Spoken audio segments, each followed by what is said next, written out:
Ever wonder why your music sounds flat in the car, no matter how good your playlist is? Today, we're breaking down the top 5 best underseat car subwoofers of 2026, and I'm going to give you the full story. What actually works, what feels overhyped, and what you'll regret buying. I've tested them in real cars, on long drives, and in cramped spaces, so you'll get honest, clear insights you can actually use before spending a single dollar. Stick around, because by the end, you'll know exactly which subwoofer fits your car, your space, and your daily driving needs. No confusing specs, no fluff, just what matters. Number 5, 8-inch 200-watt subwoofer. Honestly, this is one of those upgrades you don't think you need until you're halfway through a boring drive wondering why everything sounds so flat. I've been using this under my seat on daily commutes and longer highway drives, and it genuinely makes the car feel more alive. Music has more punch, podcasts sound fuller, and I don't feel as zoned out when I'm driving for a while.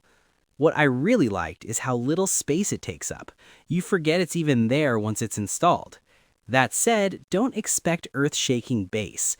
It's solid and clean, but it won't rattle your mirrors like a big trunk sub. This is great if you want better sound without sacrificing space. If you're chasing competition-level bass, this isn't your thing.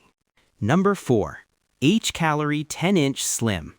It started with my morning drive feeling way longer than it needed to. Same roads, same playlists, but everything sounded thin and forgettable. I finally gave in and added this subwoofer to my car, mostly because I wanted more life in the music without turning the whole install into a project. Once it was in, my drives felt different. Songs had weight to them, even at normal volume, and the car just felt more fun to be in. I liked that I didn't have to deal with extra equipment or complicated setup. It just worked. The only downside is it's not exactly subtle. The design and blue light are noticeable, which won't be everyone's taste. Still, if you want your daily drives to feel more engaging, I'd say it's worth it. Number 3. ZUIDD K68S 6x8.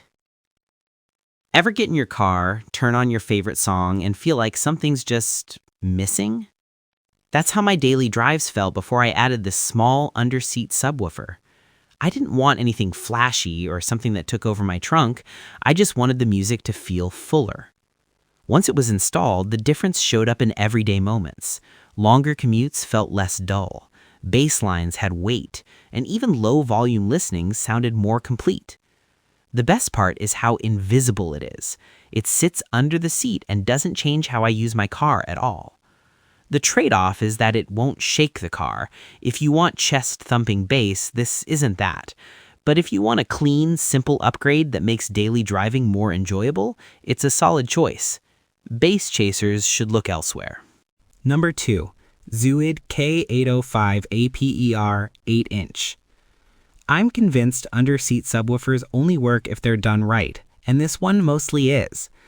I've used it during everyday driving, not demo tracks, and that's where it earned my respect. Music sounds fuller without needing to crank the volume, and the bass feels controlled instead of sloppy. The wooden enclosure actually makes a difference here. There's less vibration and less of that cheap rattling you get from thinner builds. I also like that it stays completely out of the way under the seat, which keeps the car feeling normal. That said, it's not a bass monster. If you're expecting your mirrors to shake or your neighbors to notice, you'll be disappointed. This is for people who care about clean sound during real driving, not showing off. If that's you, it's a solid, sensible upgrade. Number 1. ESTINK Slim 800 Watt. I use this subwoofer during daily drives and long commutes, mostly normal volume, mostly regular music. The difference shows up right away. Songs feel fuller. Bass is present without being overwhelming. It fits under the seat and stays out of the way. That matters in real life.